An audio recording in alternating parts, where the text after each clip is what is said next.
Bonsoir à toutes et à tous, bienvenue sur Radio M. Dans l'actualité de ce mardi 21 mars, l'universitaire et écrivain Abdelali El-Zaghi est décédé ce mardi à l'âge de 74 ans des suites d'une maladie cardiaque.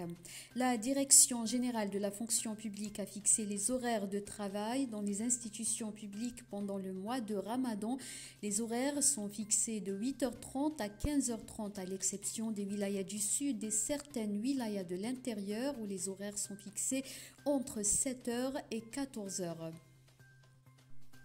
L'entreprise nationale de transport maritime a annoncé la réduction des prix de ses billets de 50% pendant le mois de Ramadan, une annonce qui fait suite aux instructions du chef de l'État Abdelmadjid Tebboune de réduire les prix des transports aériens et maritimes durant le mois sacré.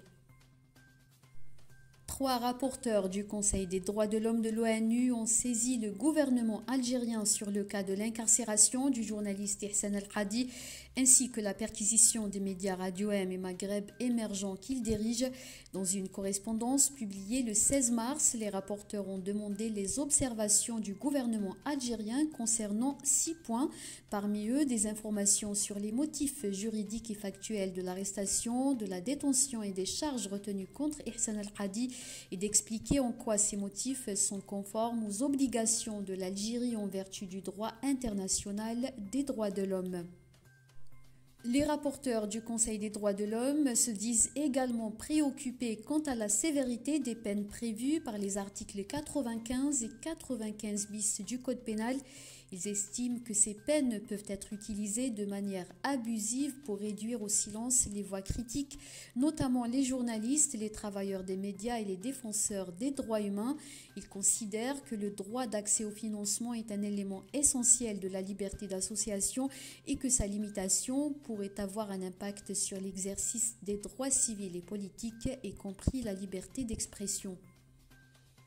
Le département d'État américain a dressé un sombre portrait de la question des droits humains en Algérie. Dans son dernier rapport paru lundi 20 mars, le département d'État américain a relevé un bon nombre de violations des droits humains depuis l'arrivée du chef de l'État Abdelmadjid Tebboune au pouvoir, à commencer par, je cite, des restrictions aux libertés civiles pendant la période électorale et un manque de transparence dans les procédures de dépouillement. Le rapport évoque également la restriction des libertés individuelles et d'expression, le recours abusif à la détention provisoire et à l'interdiction de quitter le territoire national, ainsi que le recours à la torture et à la disparition forcée.